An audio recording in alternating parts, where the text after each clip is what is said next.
Welcome to Building Fortunes Radio. Make sure you check us out at buildingfortunesradio.com. Along with KISC, our Keep It Simple Circle marketing partners, we are here to help our Humongous AM and Humongous FM radio customers build their businesses and make the world a better place.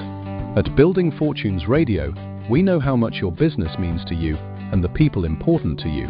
So join us to make the world a better place. Spread the word, tell a friend, and go make a difference in your world. Now on to our show with your host, Peter Mingils. Take it away, Peter.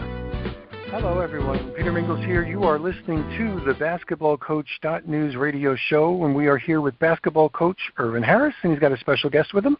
And for those people that might be first-time listeners, I always like to give a little bit of how this whole thing got started. Well, I've known Coach Irvin Harris forever. It's been 20-plus years.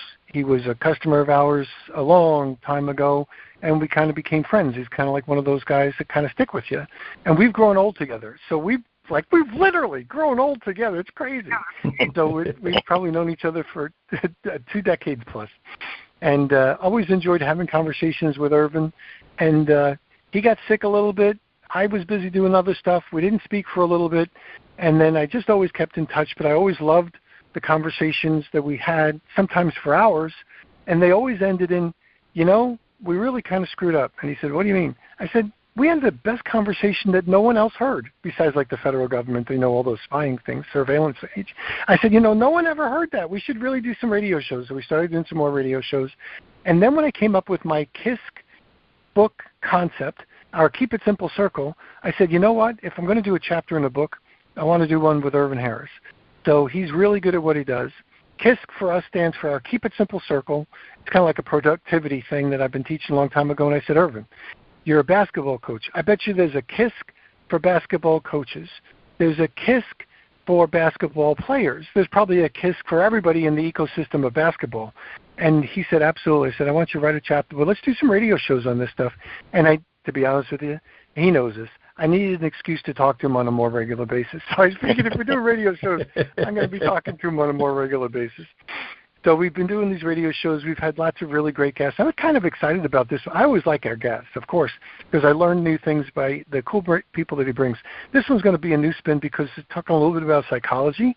So I like to learn how people think and how people work and how that could be manipulated either positively or negatively, and knowing both ways is, I think, kind of important if you're going to be working with different people, and especially now with a lot of stuff that's going on with AI and propaganda and a whole bunch of other stuff, as well as performance, all the good stuff and the bad stuff. This is going to be a great radio show. But one of the things that I said along the way with Coach Irvin is I gave him my domain, one of the domain names or whatever. I have like Peter.News. And we were talking a little bit about that, and he said, .news, didn't even know those were available. I'm like, I know. I said, you should probably look for basketballcoach.news, and he did. Like literally, while we're on the phone, he's registering that domain name. So he's a take action kind of a guy, and we've had a lot of fun with this. We've had all different kinds of people, inside basketball, outside basketball, and like I said, it's always a great time where I get a chance to have a nice conversation with a good friend of ours, Coach Irvin Harris. And I know the motivation is his granddaughter, and his wife kind of kicks him in the butt every once in a while and gets him doing things. And we always talk about that and her. And Candy, we love you. It's always Irvin's fault. So having said that, Coach Irvin, thanks for being here on your own radio show. Peter, thank you very much for allowing me to participate here with the BasketballCoach.News on Building Fortunes Radio. And the thing is the Building Fortunes part, that right there is what makes it all click. It's what makes it all happen. And one thing I know I've always said about basketball is it's really not all about basketball, because we've had so many different guests here that we've spoken with. We've had authors. We've had a mastering engineer. A mastering engineer actually, works directly with Public Enemy and Beyonce and a whole bunch of different professionals out there, and it was really good to have him join us. People could actually look through the shows and find that show. But today we have Dr. John Carver, and we're going to be welcoming him to Building Fortunes Radio.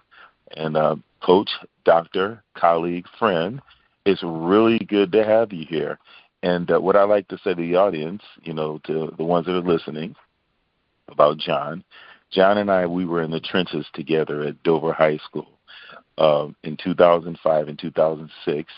I was working with a sub-girls varsity basketball team, and he had sub-boys, and we shared the gym. He had one half of the gym, and I had another half, and we used to take bus rides to play at different places.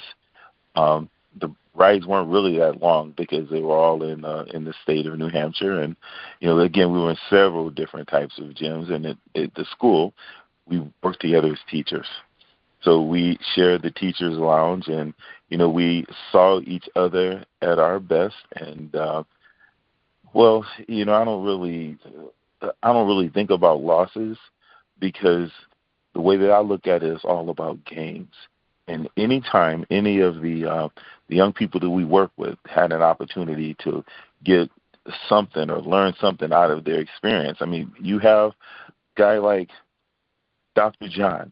Here it is 20 years later. And Coach, John, I was watching you in Maine this, a week ago this past Saturday. You were celebrating that Psi D that you earned. And, right now it's 4 decades later, and you're teaching at Dover High. You're coaching baseball. Now, you've done more years with baseball than basketball, and, now you're on a new mission, and you're looking to bring mindfulness to sports. And that's why this conversation that we're going to have today matters, because if a guy with 40 years of dugouts, nearly mostly 40 years, the baseball dugouts and detentions, thinks mindfulness is the next frontier for athletes, I think, Peter, we all should listen. So, John, welcome. And before we dive in, I just would like to ask you, how did it feel to celebrate that doctorate with family and friends, on the Saturday before the 4th of July? Well, hello, Peter and Irvin. Thank you for having me. First of all, it's such an honor to be on the show. It was overwhelming, and to have people that care about you to share in your experience. I had the great good fortune of celebrating personally with my brother and my 2 sisters in April, where we got together, just the 4 of us. And spent a couple of hours together over dinner, talking about our life and our growth and our experiences together, and how much I love them, and how much they've supported me. That day last week was really about my friends, and some who I hadn't seen in many years. One friend came by, a man named Doug Bennett, who very much mirrors my experiences. I hadn't seen him since we graduated from Linden State College back in the 90s, and it was just so nice to see them. And my beautiful wife Peggy and I are going to celebrate the completion of this together sometime soon too, where we'll do something special. But it was just wonderful to be with all those people and to watch you, Irvin, interact with strangers, with friends you haven't seen in a bit and stuff. You are a showman, and just wonderful to watch how comfortable you are with people and how people are drawn to you. It's really wonderful to see. Thank you so much. And our good friend Mike, I don't know what it was. When I walked in, it was just something about him that was just so cool. And he wound up being a very, very good sport. And you'll have to say hello to him for me. I would appreciate that. And now I absolutely will. Thank you. you just had that celebration up at your place in Berwick. That was the June 27th. Now, after 40 years at Dover High School, I would just like to ask you, what made you decide to go get that PhD now? Sure. Well, the short answer is personal growth. I pursued my master's in positive coaching and athletic leadership from the University of Missouri, starting back in 2019.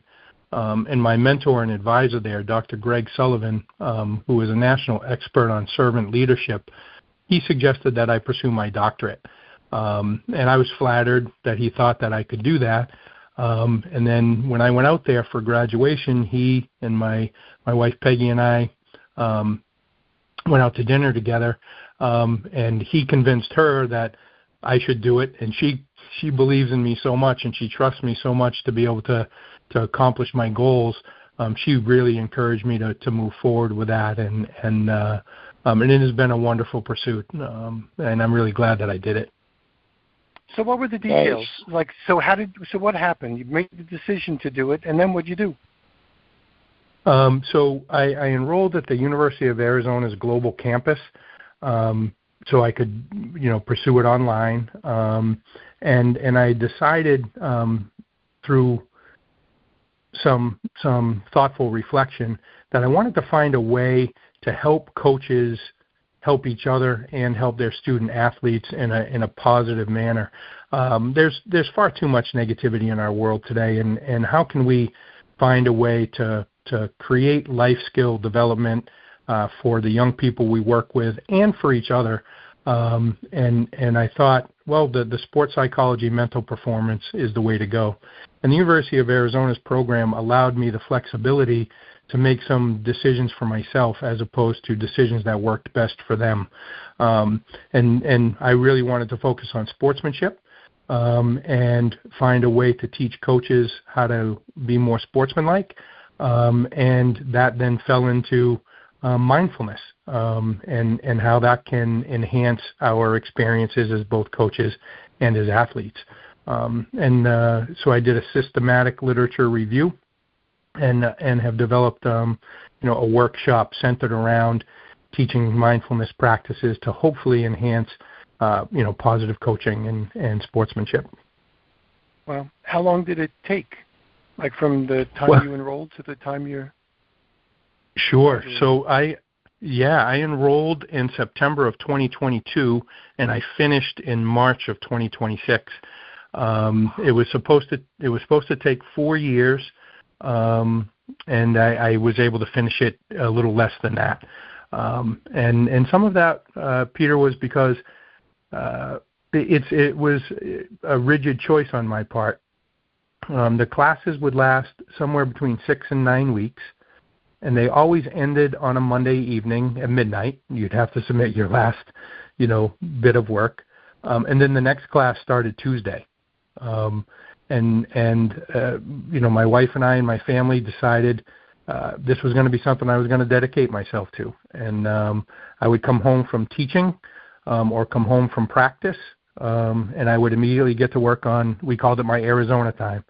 I'd then leave my desk and eat dinner, and then I'd go back up and do more Arizona time. And then I would help put my grandson to bed, and then it was more Arizona time, and we'd do it all again the next day. And that went on for a little over 3.5 years. So it was pretty rigorous. That's some commitment. Well, thanks for sharing that. Yeah. So no problem. Not easy. You could have quit any time, and you stuck with it with life and everything else in the way. And you said 22, so we were just right around that whole COVID thing was still going on. So all that sort of stuff as well. So, and then all the other turmoil that goes on with all of that sort of stuff. So congratulations. Well deserved. Thank you so much. Yep. Yeah, I appreciate that.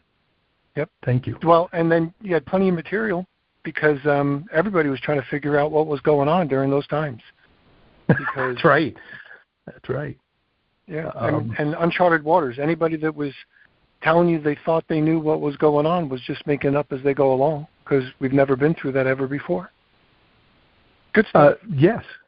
And in every facet of life, whether it was my work in the classroom with my students at Dover High, or whether it was on, the athletic fields, we didn't know what to do, and hopefully we used the best information we had available to make a reasonable decision. And I'm not sure it was the best decision at the time for me to start that doctorate, but that's when we decided to do it, and we just kept moving forward, and I think it is part of my personal makeup. I learned through my positive coaching degree that grit and resilience is a major factor in people's success, and I would consider myself a pretty gritty person, and we made it through, so it was good. Excellent. Good. Yeah, thank you. Coach Irvin, go ahead.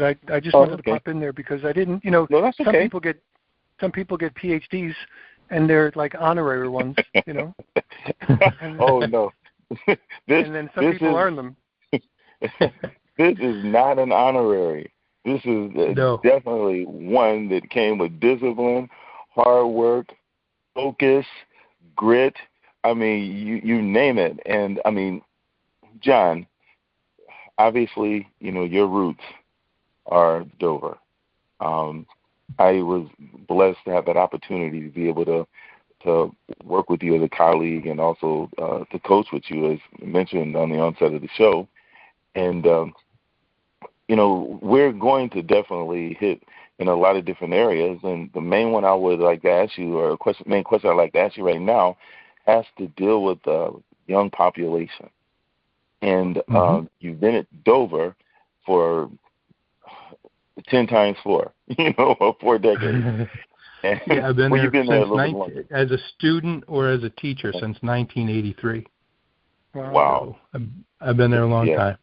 Yeah. Well, this is a great question to ask you. In reference to back then and now, what has actually changed in the kids, in sports and schools since you started, so to speak? I guess you can give a start date. He's 83 or when it mattered when you started teaching. But what would you say has changed in kids in sports and schools since you started? Yeah, that's you're going to ask me some great questions, and this is certainly a starter of one. The biggest change is they need proof. They need proof of everything. When I was coming up, if my coach or teacher said something, it was essentially gospel. Whatever they said was true, and you did what they asked, and you kind of move forward. Today, when I'm teaching either one of my history classes or one of my psychology classes, I know that the students can simply Google whether or not what I'm telling them is true. And it's the same thing on the athletic fields. If I say to them, here's something you need to correct, they want me to be able to prove it to them, that they're not doing it correctly or that there is a better way to do it. There's a real lack of trust. And I think that's a societal problem too. I think we have a real societal problem with a lack of trust. But it has really manifested itself with our kids today. Some of that, Peter, you mentioned, COVID. Some of that could be coming out of that. The kids I have on teams and in classrooms now, were in elementary school when, we were sent home and stuff, and maybe they just lack some trust. But they need to be you need to prove everything to them. And that can be sometimes problematic because the proof sometimes comes later than the information comes. And they can sometimes struggle with that. Okay, well, that's definitely a good point that you made. And now, is it safe for me to say that you're a baseball guy by trade, but I know you coach basketball with me, with those sub-varsity squads, and I believe you were the head varsity boys coach there at one point in time. And what I wanted to ask you in reference to basketball, what did coaching basketball teach you that you brought back to the baseball diamond? Sure. So my first varsity coaching job as a head coach was basketball. at Newt High School in Milton, New Hampshire, a small school in Milton, New Hampshire. And the transfer between basketball and baseball for me is that both of those sports you can practice quickly, right? I don't enjoy watching other coaches coach when anybody is standing around. You know, that means that they're not learning anything. They're not working on their skills. They're not participating in the sport if they're just standing around. It would seem like baseball would be a stand around type of sport, right? You're waiting for somebody to get a hit. You're waiting for the pitcher to throw the ball. You know, you're waiting for your opportunity to participate. Where basketball, you know, if you're waiting, the game's going past you, right? So I really tried to transfer that mindset of everybody needs to be doing something all of the time in practice to best prepare us for our situations in games. That came first from learning that in basketball and transferring that to baseball. So yeah, that the two sports can reflect each other, you know, in many ways. Yeah, for sure. John, I definitely agree with the analogy that you gave in reference to preparing your student athletes for the game, the competition, and getting them ready in practice. Peter, that's one of the reasons why I always like to take and connect the sport. I know this basketball coach at News, but sports to life. And John, I want to ask you one question before we take a break here, because after the break, I think we're going to get into mindfulness a little bit more, which is the specialty and one of the reasons why I have you here. But what I would like for you to do is share anything that you might remember, you know, from your memory from that era that either makes you laugh or it teaches you something when you and I worked together in 2005 and 2006. I mean, is there anything that you remember from back then when we shared that gym together, we traveled to games, and we competed against other schools? Sure. Oh, absolutely. I enjoyed reflecting on this a little bit after seeing you on Saturday. The bus rides home are a great memory for me. Oh, no. What you taught me, Irvin, was to watch you coach as a coach, as opposed to watch the game as a fan, because I knew that as soon as we got on the bus, you were going to engage me in a conversation about some adjustment that you made or some change in performance that one of your athletes was experiencing. And I knew that I needed to make sure I saw it and make sure that I engaged in it with you.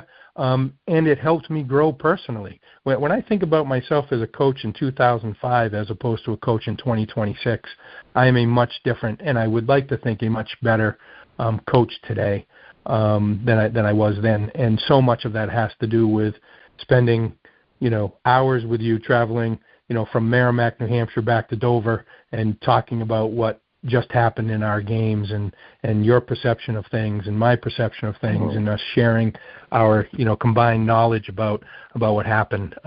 Those bus rides were a real joy and something I reflect upon positively.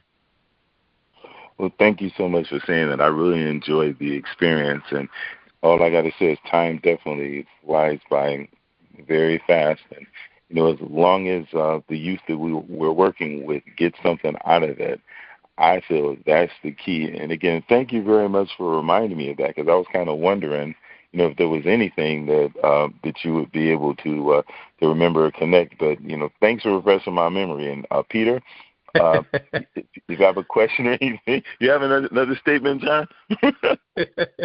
No, I enjoyed, you know, like we experienced those seasons because, like you said, we shared the gym for practice, and yes. And so I could watch your athletes progress through the season, and I could see the things you were trying to do with them. I think you saw the things I was trying to do with my athletes, and we would share with each other, you know, different techniques to try to employ and ways to go about doing things. And it made me feel comfortable that there was somebody who understood me more than the casual fan, who understood my objectives and whose objectives I understood, and that I could watch grow, their athletes as a result of. It was a wonderful experience for me. And Peter, I would like to say that what John and I implemented and working together was the KISS concept, all the way back to that time period. The Keep It Simple circle works. So anything before anything before a break, huh? Well, we'll take a quick commercial break, and I figured it out. I know you said that when Coach Irvin Harris was around other people, he seemed like a magnet of attraction and all that sort of stuff. He's so great as a crowd. And then I remembered the last time I looked at Coach Irvin Harris, he looked like Santa Claus. So I'm pretty sure that's the reason why. I don't think it has anything else to do. I'm not giving him any credit. I think it's just because he looks like Santa Claus. All right, so we'll be right back. He certainly has a way of bringing listening to a special broadcast of Building Fortunes Radio Show on Building Fortunes Radio and the Humongous Radio Network. If you are interested in the world's best AI receptionist and AI business building platform, you will want to get your AI receptionist from humongous.com. Go to the specials page on humongous.com. That's YOUMONGUS.com/specials. Explore how small business owners and major corporations are using Humongous AI receptionists to do everything from answering incoming calls to scheduling appointments and even answering customer service questions. Your AI receptionist can do everything from making sure you never miss a call to texting reminders and follow-ups and even upgrading and closing more sales. Your AI receptionists will help you increase your productivity in just about everything. Building Fortunes Radio suggests you have to check them out on the specials page on humongous.com. That's YOUMONGUS.com/specials. You can make your world a better place and help others do the same with the AI receptionists at humongous.com. Now, back to our Building Fortunes radio show. Take it away, Peter. And we are back. Peter Mingils here with John Carver, and then, of course, Coach Irvin Harris. We're talking about Psych ID or Psych PhD stuff. So John became a PhD. I have a question. We ran a radio show commercial about artificial intelligence. I don't really want to get there yet. I remember when I was a young man in the 1970s, I was in high school, and would have been, I guess, in the 80s when I was in college. And we didn't have the internet. So I didn't have to worry about, posting anything stupid because there was nothing to post. There was no such thing. And I didn't have to worry about anybody filming me doing anything or people's opinions of me other than the ones that I maybe knew about or cared about. So as a player and a coach, one of the things that I want to ask you, especially from the psych part, the psychology part, is how has the internet been positive as a tool or negative as something relative to all these athletes and the people that you're training? Sure. Well, the starter on the positive is there's a lot of information, a lot of very good information that our student athletes can access that can not only help them on their courts or fields, but can help them in their classroom as well. But with every touch of that good, there is the touch of bad. And there is bad information out there as well. The hope is that these young people have leaders that can help them disseminate the information in a way that they can use it in the most positive manner. Like you, Peter, when I did my undergrad work, there was no internet. It was time spent in the library going through book after book after book. And yet today I'm partly having this conversation with you because of the internet. The internet provided me an opportunity to take a doctoral degree from a university on the other side of the country. So it's benefited me as well. I really think we need to be careful with our use of the internet. And we have to disseminate its information in an appropriate way. And we need to make sure that we're guiding our young people in the best way we possibly can to help them benefit from it. So from the psychology standpoint, where everybody's trying to be liked, and everybody's comparing themselves to the image of what they might see behind that computer or that phone screen, has it been a more of a challenge for a lot of players and a lot of people? The want and need to be liked? It really has. And that's not something that's changed. I suspect that when you were in school and in high school, you wanted to be liked. I wanted to be liked. I wanted to fit in. I wanted to belong, all of those things. And one of the things that I think psychology can help, and mindfulness for short can help with, is us understanding that we as individuals don't really have a right to pass judgment the way that we do. We also don't have a right to decide what other people can or can't say about us without our knowledge. And what I mean by that is if there's somebody who goes to one of my games or sits in my classroom and doesn't like the way I teach or doesn't like the way I coach, that's not my business. My business is to make sure that I do the best I can every day for the young people that I work with and lead them in a positive and an appropriate way, that I serve them in a way that's going to benefit them. If people don't like that, I need to do the best I can to recognize that my understanding of my role is to provide that kid with the best possible experience that I can to prepare them for their lives. Some people don't like the way I do it, and that's okay. Other people do, and I have to feel comfortable enough with myself to know that. I think one of the things that the internet and social media in particular has done is given us this notion that we need to have lots and lots of followers or lots and lots of people in our friendship group. And I think Irvin would say that, he certainly has a wonderful friendship group and a circle of lots and lots of people. But we all have that intimate group of people that we rely on and trust and that we're vulnerable with and that support us. And teaching our young people that that's the group that's going to support you the most and be there for you in good and bad times is important for them to know. I don't require thousands of followers to have a great life. I do require positive relationships with positive, loving, caring people who care enough about me to do the right thing with and for me. And if they can understand that will benefit them tremendously. Thanks for the answer. So go ahead, Coach Irvin. Well, I don't know. I was sitting here while he was talking. I don't know why I was thinking about, I'm going to date myself here, a commercial that was about the wide world of sports where it talked about the thrill of victory and agony of defeat. I don't know why that came across my mind. Do you remember that? I think it was an Olympic commercial on one of the channels. Yeah, the guy skiing and he falls. And, yes. That had to hurt. I don't know why that flashed in my head because I was thinking of the wide world of sports. And, John, here you are. Your specialty is mindfulness. And, man, you couldn't have picked a better specialty, in my opinion, because I've always known you to be one of the most mindful guys ever in reference to just how you dealt with people and how you deal with things. And, as far as the definition of your specialty, mindfulness, and I've had some experiences with parents, going all the way back.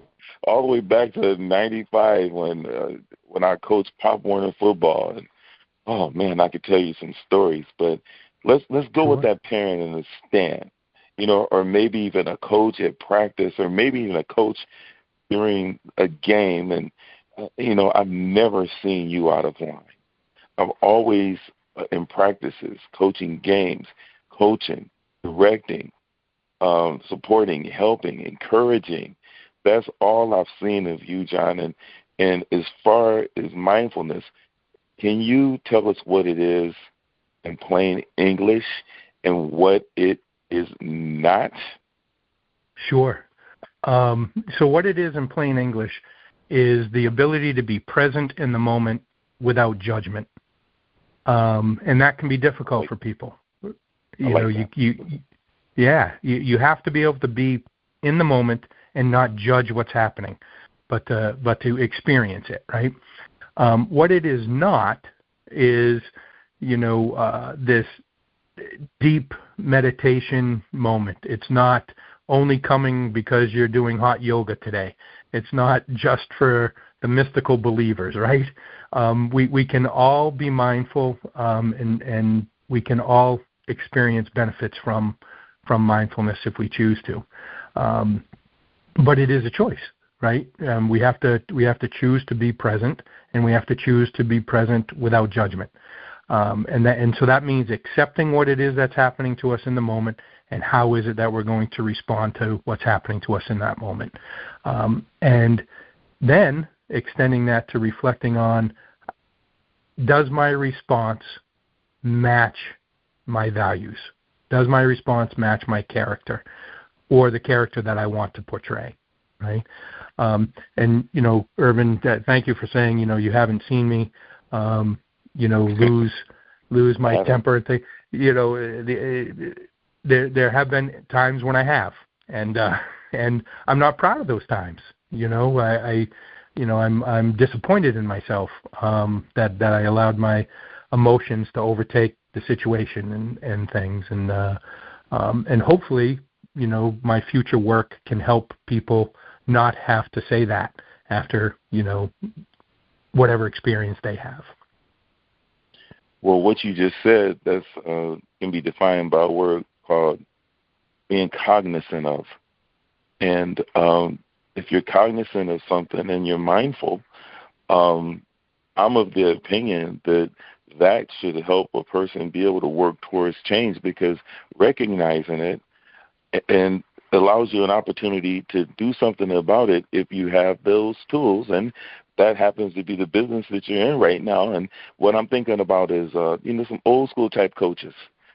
They might hear mindfulness and they might think that, oh, that's soft, and I would like to ask you a data-driven question. Sure. As far as the psychology, what does it actually say about performance, maybe leading to injuries or burnout, or what does psychology have to say to anything in reference to a person utilizing mindfulness in sports? This is a great question, and right at the center of my work, right? That coach who views themselves as we got to be tough no matter what. You just plow through your problems.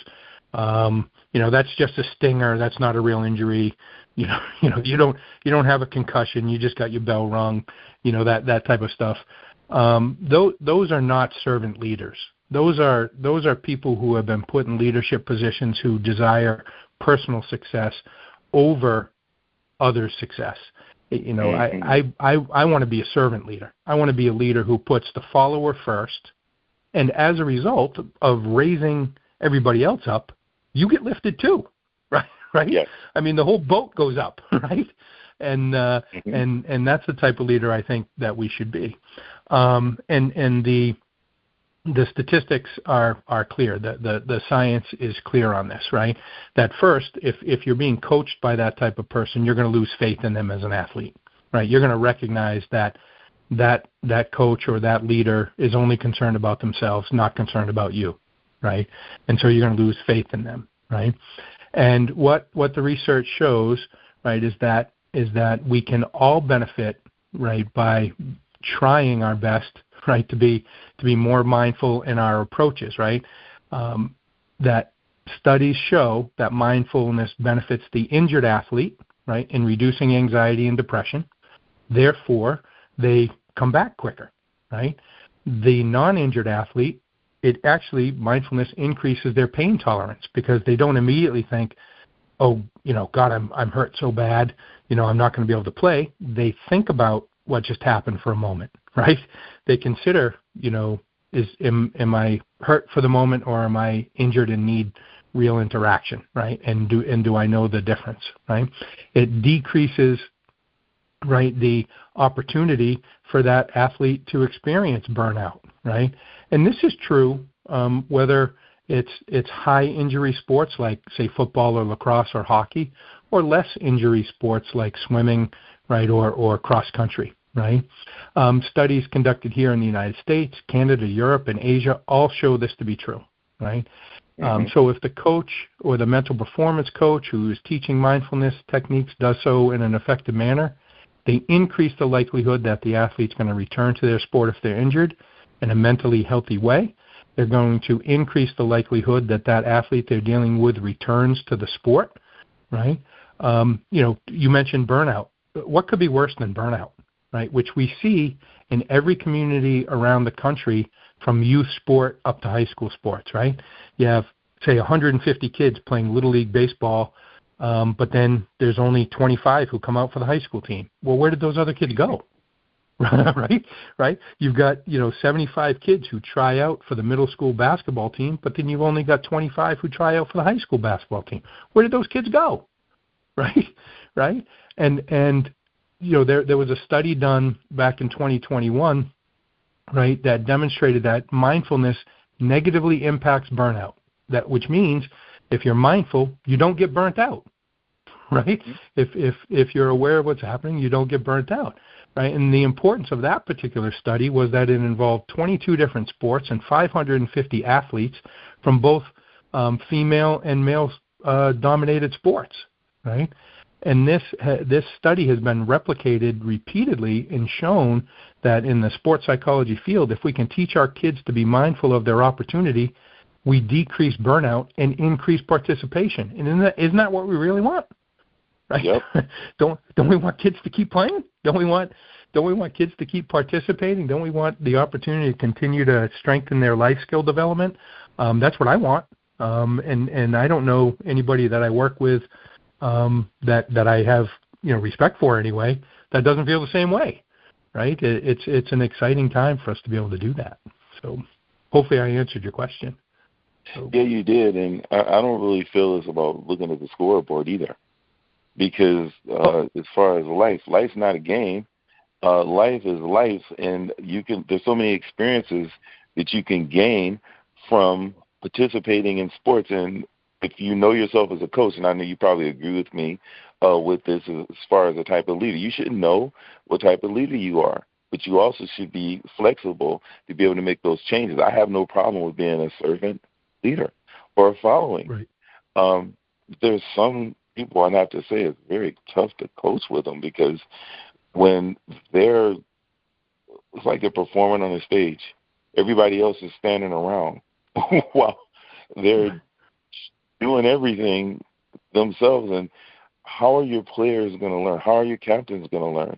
How are you going to be able to upbring coaches? And as far as the application of the implementation of mindfulness, coaches, athletes, ADs, parents, Peter knows from previous shows that we've had in the past, that has been the focus, because those are the important players that are going to help to develop these young people, the coaches, the athletes. I didn't mention them, but the athletic directors and the parents, the athletes, they are the ones that are important in my opinion. Now, from coach to coach,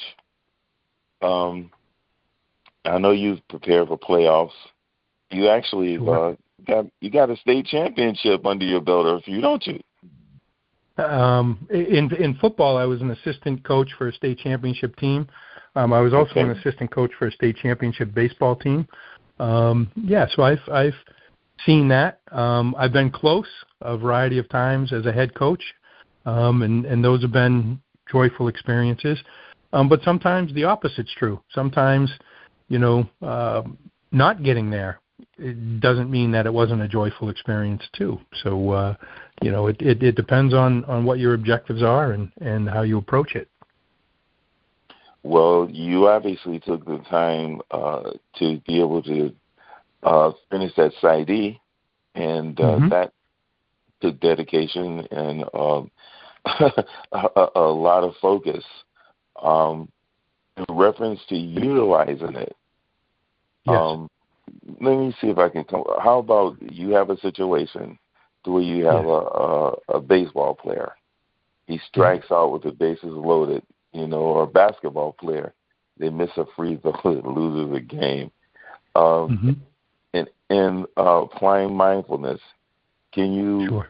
walk us through what mindfulness would look like within that moment, to help Sure. the athletes that strikes out or misses that last second shot and the team doesn't win the game? Sure. Well, so, these are the exciting opportunities we as competitors always dream about, right?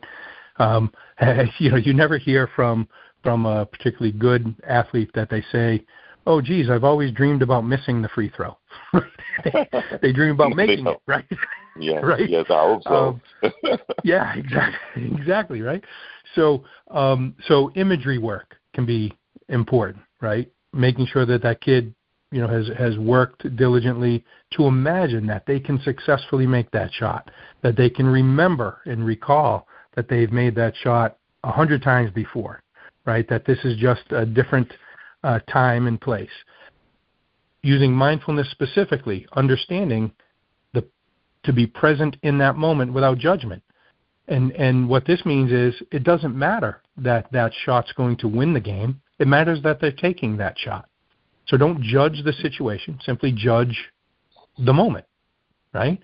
Now, one of the things that I think is important for us as coaches and leaders, when we think about the athlete who maybe comes up short, they miss the shot like you asked, or they strike out or what have you, is understanding their motivation, right? If that athlete is intrinsically motivated, if they're playing the sport because it gives them internal rewards, they draw joy from it, that athlete's going to exercise mindfulness much easier to recover from that lack of success.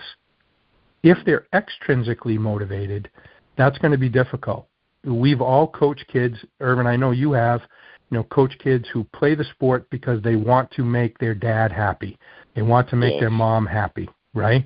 Mm-hmm. And now they've missed that shot, and they're thinking to themselves, am I still worthy? What's dad going to say when I get home, right?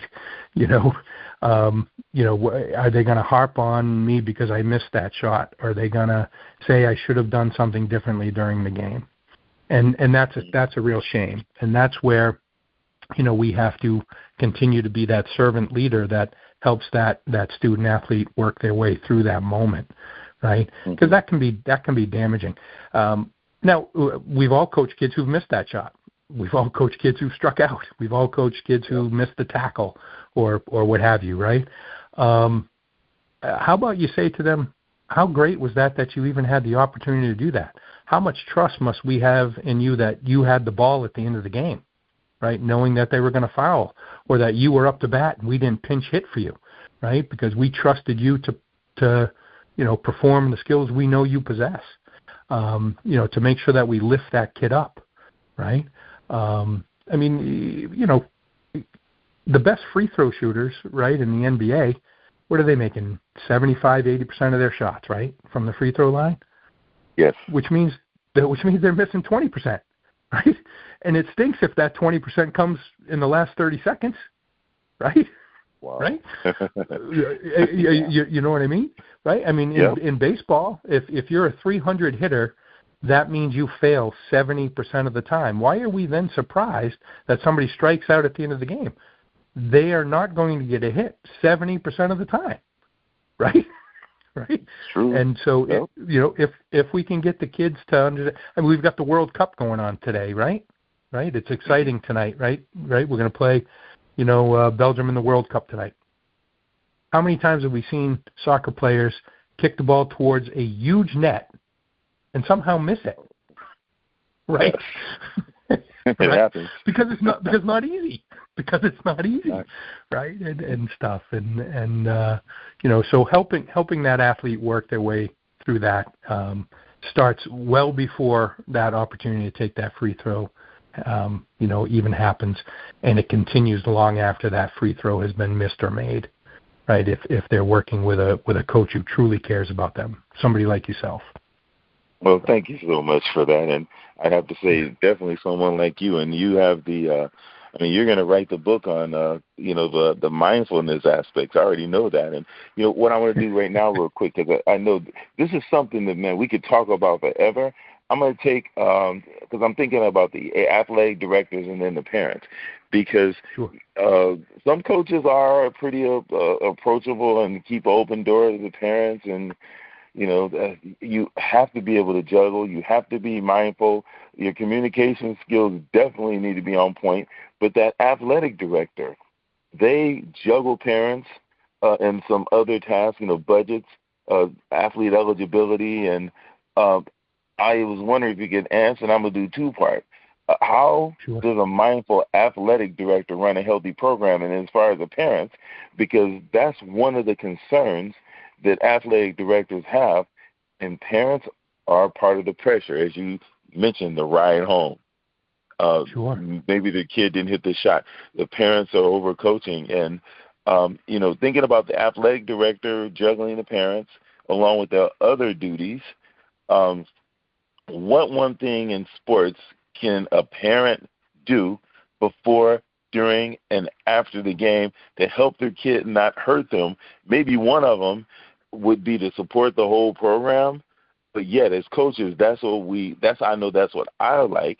But again, that's kind of a two-part question in reference to athletic directors juggling the parents and their jobs, and how can they be mindful to run a healthy program. Plus, the biggest issue could be the parents pressuring the kids. And what are some of the things that the AD and even the parent can do, or the AD can help do with a parent that's been a little bit, what word am I looking for here? Well, they got to be diplomatic as best they can, right? Thank you. Diplomatic. Appreciate that. Go ahead. That's okay. So from the athletic director's standpoint, they have to understand and be mindful of the idea that a parent has really no concern other than their own child, right? So when they're coming to you with a concern, they are always, I shouldn't say always, that's too big of an umbrella. They are far too frequently coming to you because they're concerned about what's happening to just their child, right? Mm-hmm. So using basketball as an example, parents want their child and the other four best players to play, right? They don't care if their child's one of the best five. They just want to make sure their child and the other four best play, right?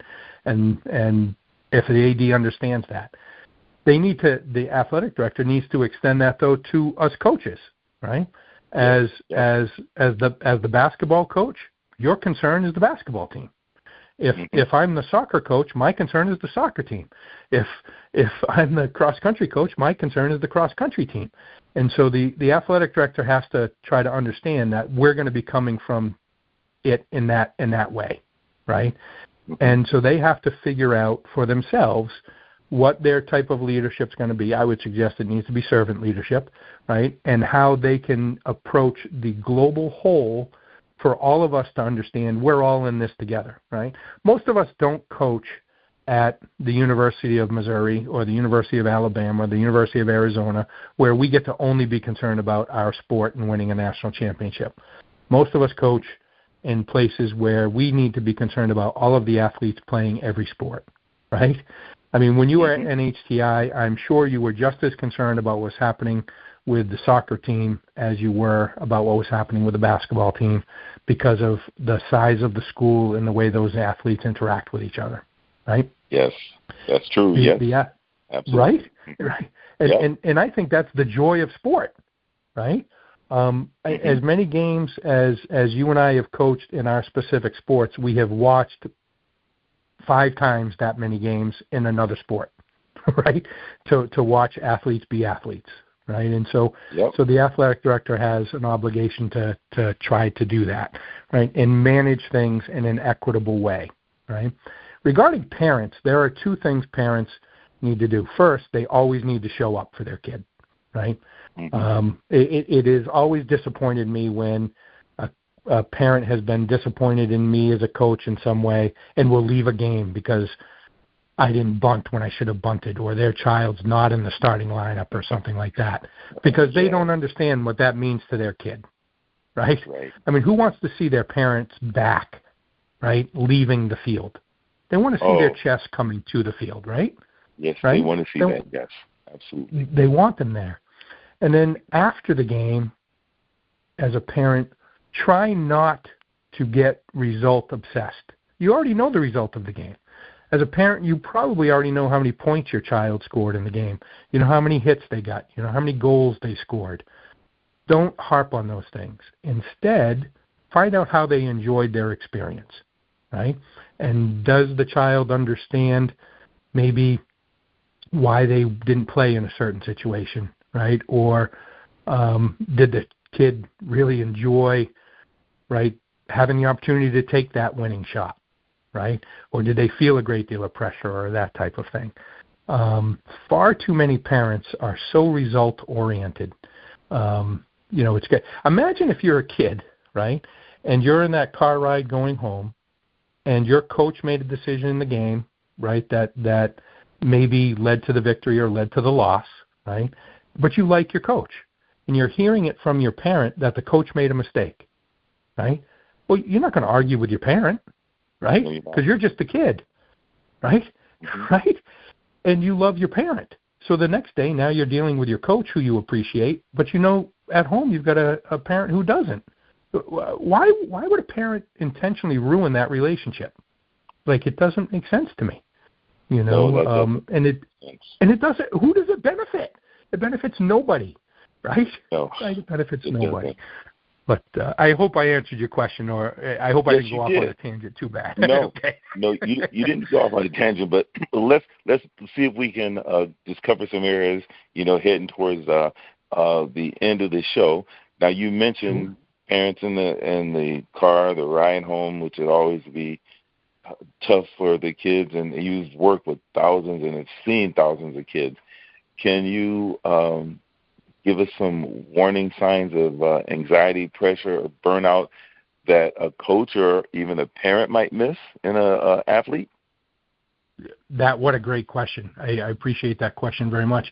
Yeah, so some of the things that we need to observe is what's changing about that athlete, right? How many times at the high school level, right, have we had a kid come in as a freshman and they play 3 sports, right? And then suddenly as a junior they're only playing 1. Why is that, right? Has somebody convinced them, right, that they're going to be, right, the next great basketball player, right? That they're Cooper Flagg? Is somebody convinced them of that? Right? You know what I mean? And if so, why? Right? Because think about some of the great athletes. Michael Jordan was a multi-sport athlete. Bo Jackson, a multi-sport athlete. Tom Brady, a multi-sport athlete. Right? So why did that kid leave those other sports? What's happening in those other sports that's causing them some frustration? What is it? Is it that they're not playing as much? Is it that they're realizing, Irvin's better at basketball than me, so I'm now just going to focus on baseball, right? That type of stuff. That to me is a red flag that can lead us down the anxiety or depression track, right? Another thing is what's happening with their grades, right? Are they falling off in school? And if they're falling off in school, why? Are they falling off in school because they're taking a class that they're not as prepared for, or is it class time management? Or is it that they're intentionally not doing well in school so that somebody will pay attention to what's going on with them? And if so, let's pay attention to what's going on with them and get them the help that they need. Does that make sense? Right? It makes a lot of sense. Right? And we often ignore that. Thinking about. Yeah, well, you got me to thinking, and that's about the building the future, which are our athletes. And you could even help those parents by providing, some one-on-ones, workshops. And, I was wondering, how would people work with John Carver? And, sure. Do you think Dover could be a model for mindfulness in New Hampshire high school sports? What do you think that would take? So that would take some effort on the part of Dover High or the state of New Hampshire to say that mental health and and intervening before the problem, right? It's important for us to be proactive, not reactive, right? My area of expertise is really about applying mindfulness for performance and sportsmanship, right? So how can I help schools do that? I've developed a 6-hour workshop, essentially a one-day workshop, where I can teach coaches imagery work, tactical breathing work, positive self-talk. They can then transfer that to their student athletes, right? I envision this to be a situation where perhaps I observe or read or whatever about some stumble that a school district might have with one of their teams, and I interact with the athletic director and the leadership at that school to say, how about I come in and present this workshop to your coaches and see if that can help, right? See how I can help them. Certainly New Hampshire can be, a model for that. But this would require training and investment of time. It doesn't really require an investment of money, right? Yes, I would prefer to be paid for my time, right? I think we all would, right? Yes. But I would suggest to you that the investment in that comes back to you 100-fold, right? Because if we can get one coach to teach it to one athlete who teaches it to another, and so on and so forth, we're winning that game. That make sense? It makes sense. So I was wondering is that what you would like for your legacy to be? You got that doctorate now. You've won plenty of games over the last 4 decades. What do you want the next decade to look like in reference to your legacy? How would you like for that to look? You ask great questions. I hope that I've been a more positive person than a negative leader for the students and athletes that I've worked with. But I really want the next 10 years or more, hopefully more, right, to reflect my desire to serve those that I lead by putting their needs first, right? And I've come to realize that true success in leadership comes from lifting others, not by just lifting yourself, right? And so if my legacy can be that I can use my doctorate to help others be better every day, then that's outstanding, right? But really what I want my legacy to be is that people understood that I did the best I could to be the best person I could be today, and that I'm working hard to be a better person again tomorrow, right? And if I can teach others to try to do that same thing, that's hot fudge on the sundae, right? And that's really what I hope to have happen. I hope that the student athletes that I've worked with, that the coaches that I've worked with, that the people that I interact with can leave our experiences better than they found our experience to start, right? Okay. Well, I have one last You've done that for me, right? I owe that back to you, right? Well, thank you so much. I really appreciate you, John. And throughout the years, you've been an awesome person, a very good friend, and I really appreciate you. And as your old colleague, what's one thing you wish you could have told the 2005 John Carver that I first met? You were a sub-varsity coach, and what would you tell the old John about the mental side of the game?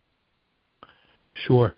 I wish that somebody had truly convinced me that the mental side of the game is as important as the physical side of the game. I remember, and I'm sure you've done this too, attending conferences and things and hearing from some of the great coaches, that it's about the culture you build. And I remember hearing Lou Holtz say that when he was at Notre Dame. And I thought to myself, of course it's about the culture for Lou Holtz. He's got the best athletes in the country, right? For me, it's got to be about the X's and O's because I don't have the best athletes in the country. Well, it's about the culture, right? And I wish somebody had truly convinced me of that much earlier in my coaching career, so that I could have done a better job of building those kids up, and teaching them the life skills that they deserve to have learned. Okay, I want to ask you a few really quick questions, and you can give short answers. Sure. And by the way, I spent the longest amount of time coaching and teaching high school at Dover High, and I know that you're from Dover, so that is your area and where you're from. And the first question I'd like to ask you is, what's your best ballpark snack? My best ballpark snack is a Sea Dog biscuit at Hadlock Field up in Portland, Maine. I love those 2 chocolate chip cookies with the ice cream in the middle. Nice. That's a fantastic ballpark snack. That's funny. Okay. How about the toughest out you ever coached against? That's a kid named Ethan Joyce from Exeter High School. Could not figure out how to get him out. I also could not figure out how to help our hitters hit against him. He was a great athlete, and he was fun to watch. But boy, he was difficult to coach against. That's for sure. Okay, one word to describe Dover High athletes. They're fortunate, and I don't think they understand how fortunate they are. They have a great facilities. There are excellent coaches there. There's a tremendous faculty there. They are very fortunate, and they should feel more grateful for what they have as their experience. How about breathing or visualization, using the breathing techniques or visualizing? Which do you teach first? Breathing techniques, because they are most easily applied during a contest. Right? You can practice your breathing in the middle of a game, right? Where it's difficult to practice your visualization work in the middle of the game. The game's going on, right? So so breathing techniques. Yeah. And the last one, what's the biggest lie in sports? The biggest lie in sports is? Yeah, that's easy. That it's natural ability that excels. It's not natural ability that excels. It's grit. If you are a gritty kid, you will rise to the top because you will learn those skills to make yourself most successful. And the gritty kid understands what it means to work hard to get to where they're at. Right? It's not natural ability. It's grit that's going to get you where you want to be. Okay. Well, you got that idea of mindfulness now, so I know you're going to continue to utilize that grit and work and help other people be as mindful as they possibly can. Because I know if I was around you, boy, you would be reminding me of things. And Peter, you have anything? Yeah, I had to mute myself out there in this whole thing because I wanted to interrupt at every angle. This has just been a great interview. And, Irvin, I tell you, we have to have him back, but we have to have him back because there's so many things that I'd like to be able to just ask or talk about and things like that. So coaches are, so impactful in certain areas when you get a good one. And I think coaches are a little bit like salesmen. People say, I don't like salesmen.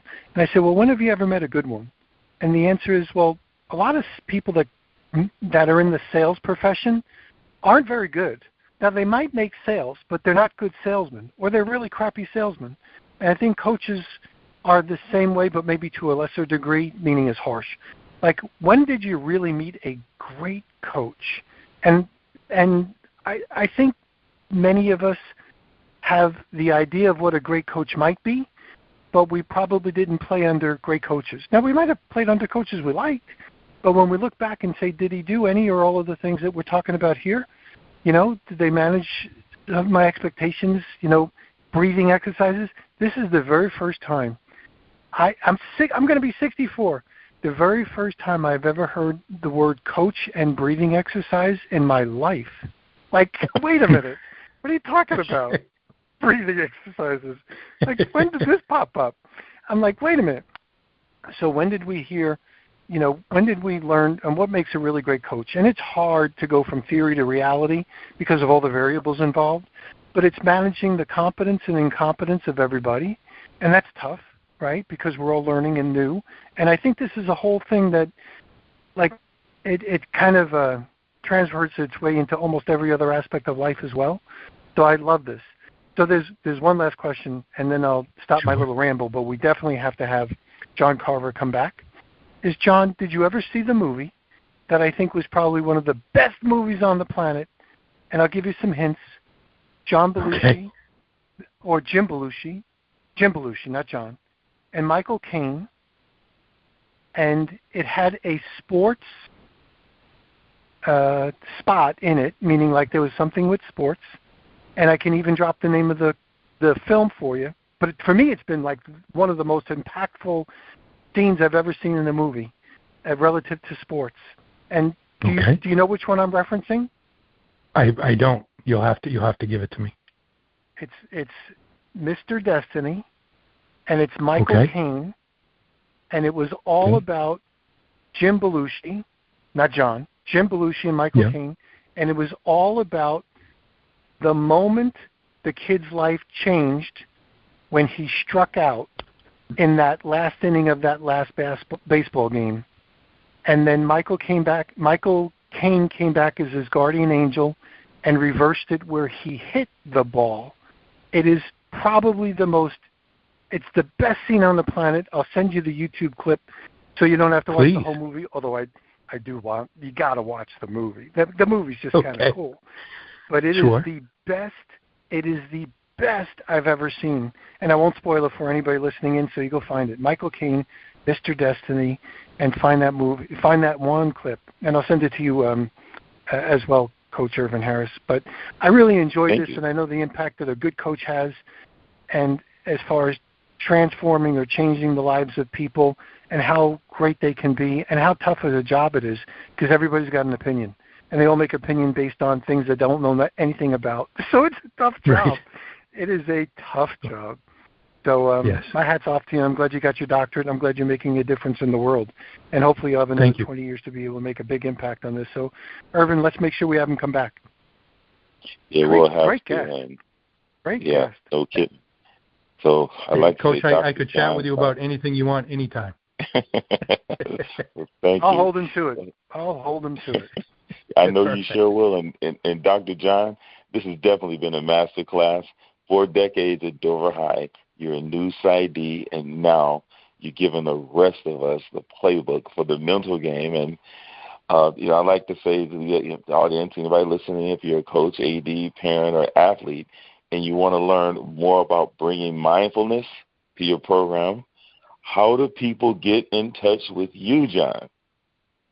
Sure. The easiest way is through email. And so that's johnpreston298@gmail.com. JOHNPRESTON, the number's 298@gmail.com. And I'll be happy to chat with them and to connect and do the best I can to help them out. I am working on my LinkedIn page, making some changes to that, and to becoming more and more comfortable with how to use social media to get my message out there. And certainly, having you help me, Irvin, has been just wonderful. I mean, this has been such a great experience. And thank you, Peter. It was nice to meet you. And thank you guys for having me on the show. We'll make sure we have you back. Yes, that'd be great. You definitely want to have you back. And to our audience, that was Dr. John Carver. From Dover High's dugout to the doctorate, and now to all of us. John, thank you for the 40 years of service, and thank you for what you're building next. It was an honor to share a gym with you in 2005, and it's an honor to share this mic with you tonight. And Peter, any last words heading out? No, my head hurts every time we finish one of these great radio shows because you make me think so much. Awesome. So for those people listening in, make a difference. I mean, John, thanks, so much. It's Dr. John, I know, but thanks for making an impact in the stuff that you're doing. And for those people listening in, we work with a whole bunch of really great people. We're working with Beat Bob. So for those people unfamiliar with Beat Bob, he's a gentleman that actually plays volleyball, one man on a volleyball team against everybody else.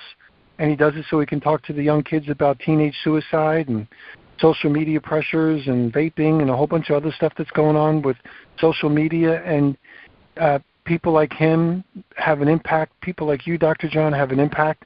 And a lot of the kids that are out there, there's more challenges for these young kids than there's ever been in our lifetimes. We never had to worry about any of the stuff that they had to worry about. And they have to worry about that, plus AI, plus this and that, and a whole bunch of other things as well. and it's challenging. So they need some good coaching and some good guidance along the way from every level. So thanks for being here. Thanks, Coach Irvin Harris, for bringing great guests. And we're going to catch everybody next time on basketballcoach.news. We'll see everybody next time. You've been listening to Building Fortunes Radio on buildingfortunesradio.com. Thanks for listening. Building Fortunes Radio is part of the Humongous AM and Humongous FM radio network. Be sure to check out the buildingfortunesradio.com website to listen to your favorite shows.